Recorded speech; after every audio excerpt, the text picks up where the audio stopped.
mention whether the induced current flowing through a coil is clockwise or anti-clockwise if the coil এক number কৈছে insert a uniform magnetic field এইটো important question হয় suppose তোমালোকে এটা coil দিয়া আছে হ'ব এইটো সার্কুলার হ'ব পাৰে ৰেক্টেঙ্গুলাৰ হ'ব কোনো কথা নাই সাপোজ এটা ম্যাগনেটিক ফিল্ড লৈছো এইটো এটা ম্যাগনেটিক ফিল্ড লৈছো এইটো কি হয় ম্যাগনেটিক ফিল্ড টুৱাৰ্ডছ হয় ডাউনৱাৰ্ড ডাইৰেকশন মই এটা কয়েল লৈছো এইটো কয়েল এটা ৰেক্টেঙ্গুলাৰ কয়েল লৈছো এইটো কয়েল কি আছে ভিতৰ ফালে আহি আছে টুৱাৰ্ডছ ইনচাৰ্টেড ইউনিফৰ্ম ম্যাগনেটিক ফিল্ড এই বিট আহি আছে আৰু 2 নম্বৰ কৈছে টেকেন আউট মানে এটা তুমি বাহিৰৰ ফালে ওলাই আছে কয়েলটো কয়েল এবাৰ বাহিৰৰ ফালে ভি দুইটা কেছ লৈছে 1 নম্বৰ ওলাই আছে আৰু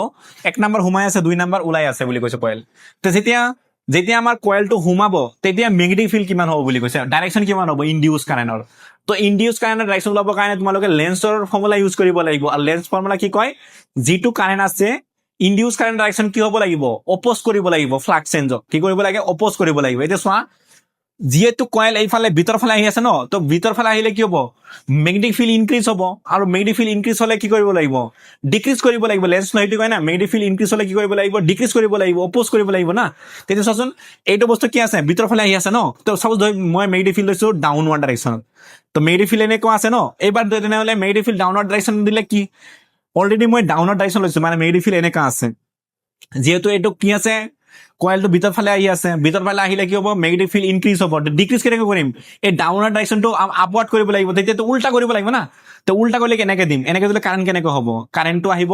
এইবিলাক এইটো ফিংগাৰে কাৰেন্টৰ ডাইৰেকশন দিব আৰু এইটো ম্যাগনেটিক ফিল্ড থামটোৱে ম্যাগনেটিক ফিল্ড তো থাম মই ওপৰ ফালে লৈছো এইটো আছিল ক্ৰছ ডাউনৱাৰ্ডৰ উল্টা ল'ব লাগিব তো ওপৰ ফালে লৈছো আপৱাৰ্ড ডাইৰেকশন আৰু এই কাৰেন্টটো কেনেকৈ ঘূৰিব এনেকৈ ঘূৰিব তো কাৰেন্টটো কেনেকৈ হ'ব এনেকৈ হ'লে কি হ'ব এন্টি ক্লকৱাইজ কোনটো হ'ব আমাৰ এন্টি clockwise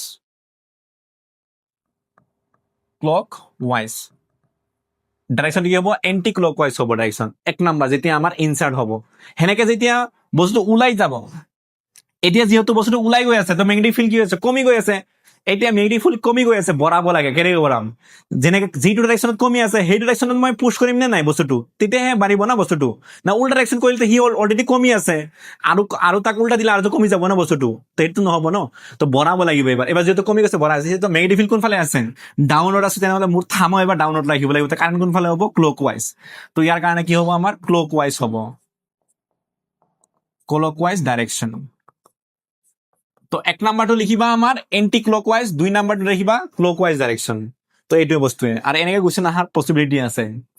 নেক্সট কুৱেশ্যন কৈছে আকৌ চোৱা derive the dimension formula of a mutual inductance or self inductance নহলে মিউচুৱেল ইণ্ডাক্টেন্সৰ কি ওলাব গ'লে ডাইমেনশ্যন ফৰ্মুলা 2 মাৰ্কৰ কাৰণে চাইছা নাই কিমান 2 মাৰ্কৰ কাৰণে মিউচুৱেল এতিয়া সাপোজ মই এল ৰ ওলাও এল ইকুৱেল কিমান হয় ফৰ্মুলা কিমান হয় ইএমএফ ইকুৱেল কিমান আছিল এল ডি আই বাই ডি টি এইটোই ন আছিল ন এতিয়া এল ৰ কাৰণে ওলাব গৈছে এল ইকুৱেল কিমান হ'ব ইএমএফ ডিভাইডেড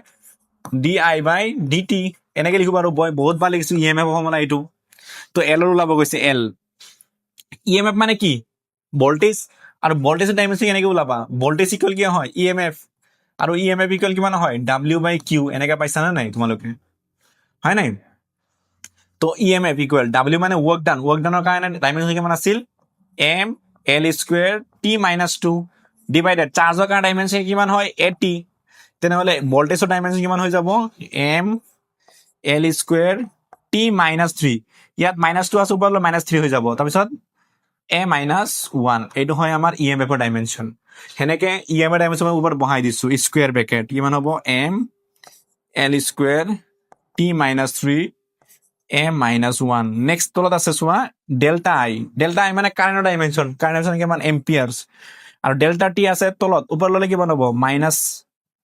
টি মাইনাছ 1 এইটো হৈ যাব আমাৰ কাৰেণ্টৰ তাৰপিছত নেক্সট এতিয়া